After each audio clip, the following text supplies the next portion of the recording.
है target RBI NBFC. यहाँ पर आपको ये भी समझना होगा कि एनबीएफसी वालों का मेजर सोर्स ऑफ फंड क्या है, बैंक है। बिकॉज एनबीएफसी मोस्टली अगर वो डिपॉजिट टेकिंग एनबीएफसी नहीं है तो वो एनबीएफसी वाले लोन लेते हैं बैंकों से और फिर वो डिप्लॉय करते हैं, मार्केट में लोन देते हैं। ये जो टारगेट आरबीआई नाम की एनबीएफसी है, इसने iXambi बैंक से लोन लिया और टारगेट आरबीआई एनबीएफसी ने बागवानी प्राइवेट लिमिटेड जो एक कंपनी है उसको लोन दे दिया। अब बागवानी प्राइवेट लिमिटेड ने जो खेती करी थी वहां पर हो गया उसका नुकसान। अब लोन का एनपी होने का नंबर आ जाएगा।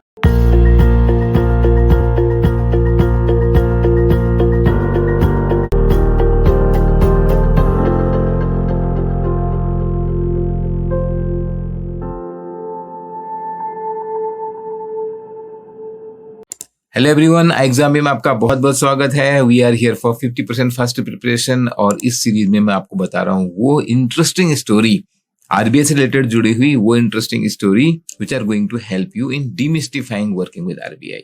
और जैसा कि मैं पहले कई वीडियो में बता चुका हूँ, जैसे जैसे समय बढ़ रहा है, जैसे जैसे टेक्नोलॉजी इवॉल्व हो रही है, जैसे जैसे ट्रेड और कॉमर्स आगे बढ़ रहा है, मार्केट इंटरकनेक्ट हो रही है। जियोग्राफिकल डिस्टेंस भी आज हमको कम लगती है और उसके अलावा अलग अलग मार्केट भी इंटरकनेक्टेड लगती हैं। इस सिचुएशन में ये बहुत इंपॉर्टेंट हो जाता है कि जब मार्केट रेगुलेशन की बात आती है, आपस में रेगुलेटर्स के बीच में कितना कोऑर्डिनेशन है। आप अगर कंपनी के पॉइंट ऑफ व्यू से देखिए, मार्केट के पॉइंट ऑफ व्यू से देखिए, तो हर एक कंपनी कुछ कॉम्प्लायंस सेबी की कर रही होती है, कुछ कॉम्प्लायंस आरबीआई की कर रही होती है, कुछ कॉम्प्लायंस कंपनी एक्ट में आरओसी के साथ करनी पड़ती है, जीएसटी की कॉम्प्लायंस सरकार के साथ करनी पड़ती है और इस तरीके के अलग अलग गवर्नमेंट के डिपार्टमेंट या रेगुलेटर्स होंगे। जब हम फाइनेंशियल मार्केट की बात करते हैं तो सबसे इंपॉर्टेंट रेगुलेटर हो जाते हैं आरबीआई और सेबी।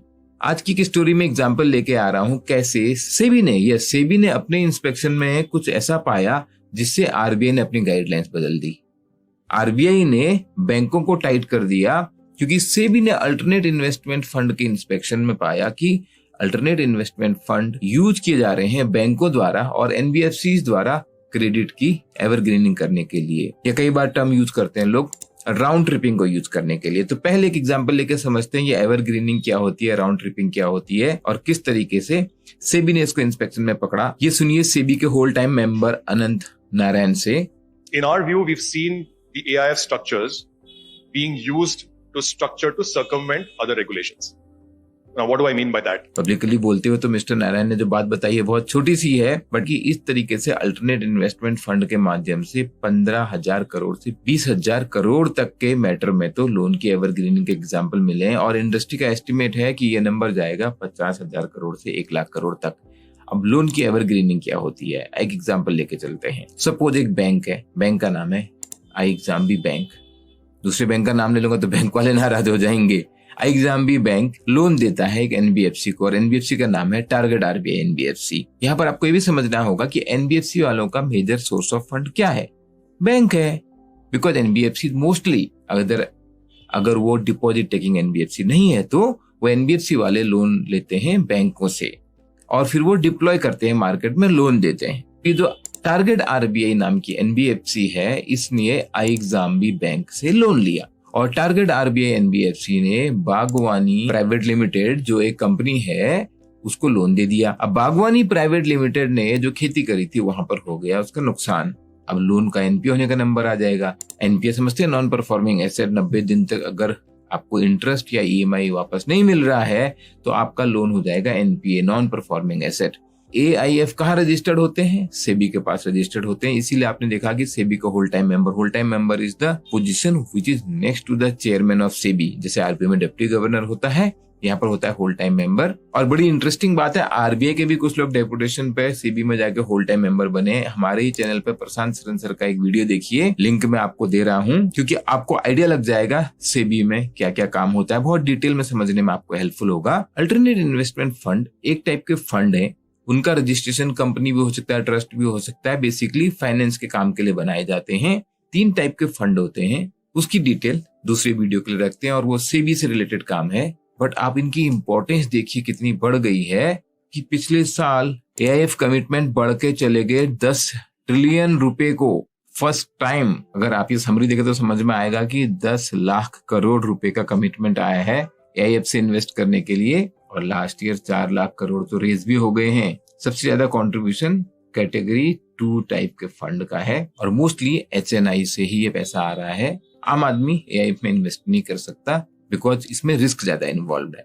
ये जो टारगेट RBI NBFC है, इसने क्या किया, एक AIF, माना उसका नाम रख लेते हैं जोशी AIF, उस AIF में इन्वेस्ट किया और AIF ने बागवानी प्राइवेट लिमिटेड को लोन दे दिया या उसमें इक्विटी इन्वेस्टमेंट किया, जैसे भी उसमें फंड इन्फ्यूजन हुआ। अब बागवानी प्राइवेट लिमिटेड ने जहां लोन NPA हो रहा था टारगेट RBI NBFC का, वो ठीक कर दिया। या इसी एग्जाम्पल में ऐसा भी हो सकता है कि लोन जो बागवानी प्राइवेट लिमिटेड है उसको आइग्जाम्बी बैंक ने दिया हो, तो आइग्जाम्बी बैंक ने डायरेक्ट लोन दिया या NBFC ने लोन दिया।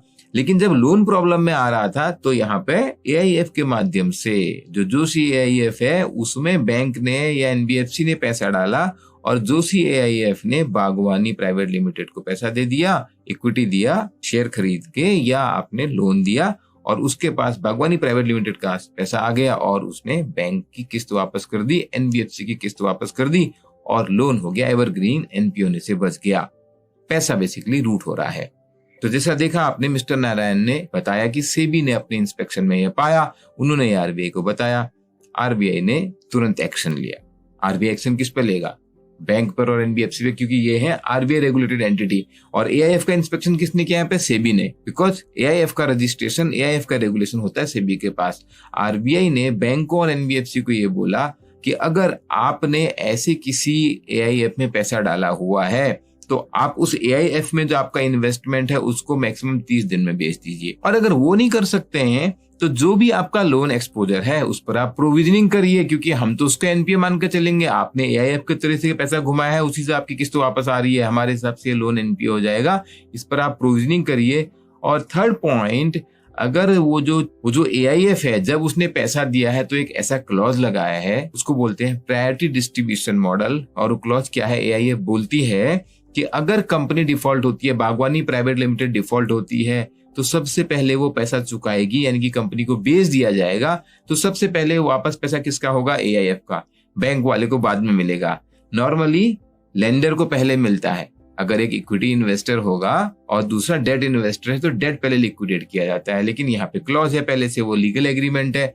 तो उसको मद्देनजर रखते हुए RBI ने बैंक और NBFC को बोला अगर वैसा केस है तो आपका अगर जो वहां एक्सपोजर है उसके लिए आपको कैपिटल चार्ज भी लगेगा, यानी कि आपको अपने कैपिटल को, जो आपकी पेड अप कैपिटल है, उतना अमाउंट अलग से उसके लिए प्रोवाइड करना पड़ेगा। टफ हो गया ना बैंकों और NBFCs के लिए अगर उनका एक्सपोजर है AIF में। अब होता क्या है, ये कुछ लोगों की गंद फैलाने के चक्कर में सारी मार्केट में सबके लिए टेंशन बढ़ जाती है।